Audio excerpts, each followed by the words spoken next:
toutes les étoiles tournent d'est en ouest autour de Polaris qui se trouve à l'aplomb du pôle Nord, tout comme dans un planétarium.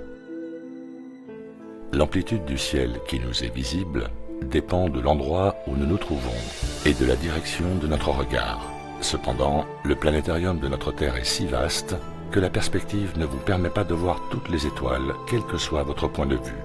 Il est cependant possible de voir l'étoile polaire, la Grande Ourse et la Petite Ourse et d'autres constellations de l'hémisphère nord de n'importe quel endroit de la Terre jusqu'au tropique du Capricorne. A l'inverse, l'étoile du Sud, Sigma Octantis, ainsi que la Croix du Sud et d'autres constellations près du bord ne sont pas simultanément visibles de n'importe quel endroit de l'hémisphère sud, comme peut l'être Polaris de n'importe quel endroit de l'hémisphère nord. Et les constellations du Sud ne tournent pas d'ouest en est, comme l'astronomie moderne nous le dit. Quelle que soit votre position, globalement, toutes les étoiles se lèvent à l'est et se couchent à l'ouest, avec un angle ou une inclinaison différente dépendant de votre propre positionnement et angle de vue. L'astronomie moderne prétend que les étoiles tournent dans un sens dans l'hémisphère nord et dans l'autre dans l'hémisphère sud. Ceci n'est qu'une incroyable vulgarisation utilisée pour soutenir le modèle du globe. Ils prétendent aussi que la Lune, lorsqu'elle est vue depuis l'hémisphère nord, présente sa partie droite en haut, alors que vue depuis l'hémisphère sud, ce schéma est inversé. Cela aussi est vulgarisé à l'extrême, les particularités de la Lune étant observables sous bien des angles depuis différents endroits du monde.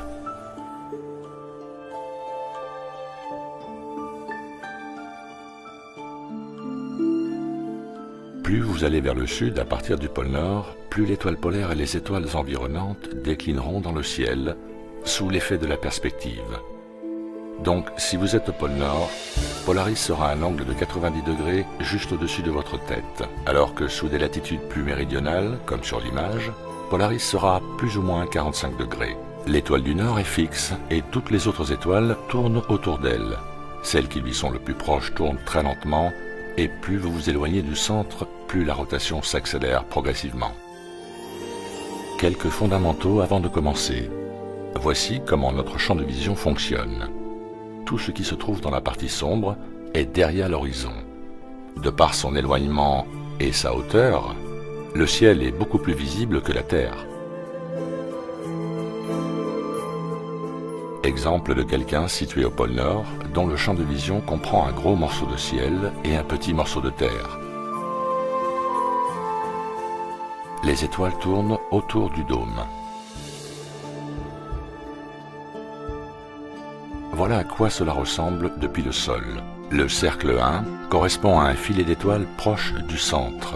Le cercle 2 et en partie le cercle 3 nous montrent des cercles s'agrandir jusqu'à devenir des lignes droites si le champ de vision se rétrécit. Plus les étoiles sont proches de l'horizon, plus ces lignes se prononcent. Mais comment peut-on voir ça? À gauche des cercles, plus à droite des lignes et encore plus à droite d'autres cercles. La réponse est en 3 mots: échelle, perspective et horizon. L'échelle. La Terre est immense, mais le ciel l'est encore plus. Notre vision en comprend une grande partie. Exemple de votre vue du ciel si vous étiez au pôle Nord, la partie blanche représentant le ciel. La perspective. L'amplitude de la surface du ciel que nous voyons dépend de notre localisation et de notre angle de vision. L'horizon. Dans cet exemple, notre point de vue se situe à l'équateur. Plus nous sommes proches de l'extrémité, plus notre ligne d'horizon baisse de chaque côté. La partie blanche représente la partie visible d'une filée d'étoiles depuis notre point de vue, l'équateur.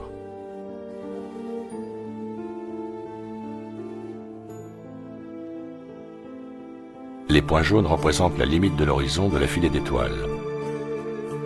Le cercle 1 montre la perspective et la direction entrante à droite et sortante à gauche de la filée d'étoiles sur l'horizon. Le cercle 2 montre la perspective de cette même filée d'étoiles autour de l'étoile polaire, très basse sur l'horizon.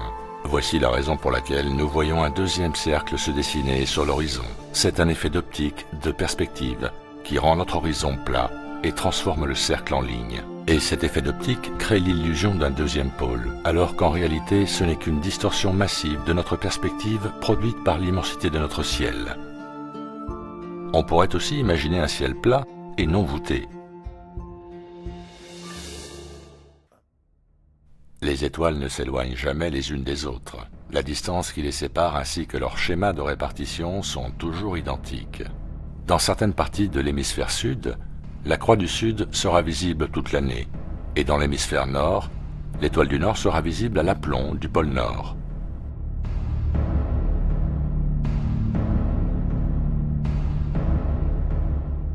Donc, en fonction de l'orbite inclinée de la Terre autour du Soleil, il est impossible de voir les étoiles sous le même angle à la fois au nord et au sud.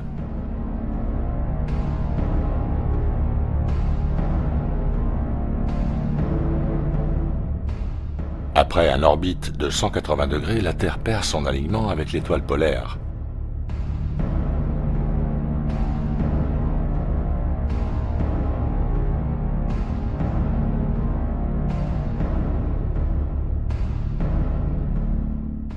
Pour garder l'étoile du Nord toujours à l'aplomb du pôle Nord, la Terre devrait constamment ajuster son angle.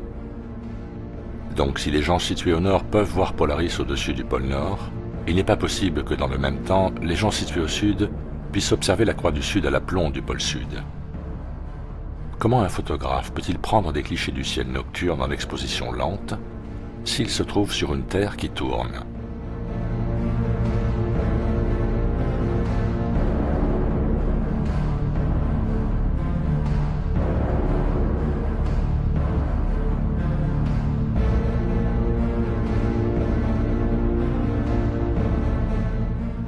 C'est justement parce qu'elle tourne.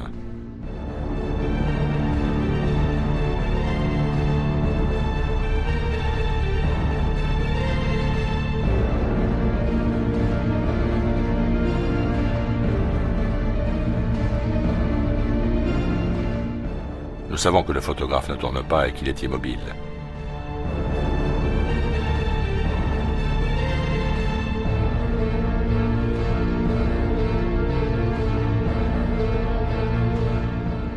Donc soit c'est l'univers qui tourne,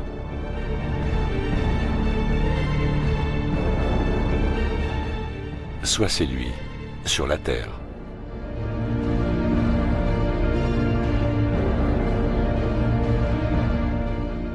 Ce qui ne peut pas se produire, car il faudrait que son propre axe soit aligné avec celui de la Terre, soit au pôle Nord, soit au pôle Sud. C'est la seule manière pour lui d'être synchro avec l'axe de la Terre.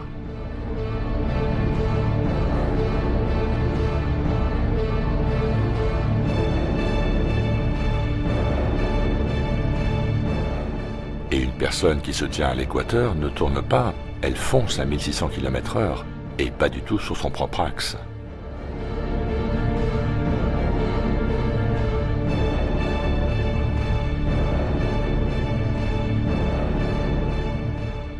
Donc, comment ces deux personnes peuvent pointer leur appareil sur l'étoile du Nord et obtenir une photo d'étoile qui tourne dans le ciel?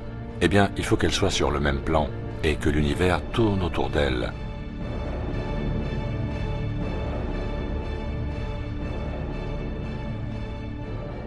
Si la Terre tournait vraiment sur son axe, le seul endroit où ce phénomène pourrait être observé serait juste sous Polaris au pôle Nord. De tous les autres points d'observation, nous ne verrions que des filets d'étoiles traverser le ciel horizontalement. Ce genre d'image est impossible à réaliser à l'équateur, car pour que ce soit le cas, la Terre devrait se déplacer comme ça.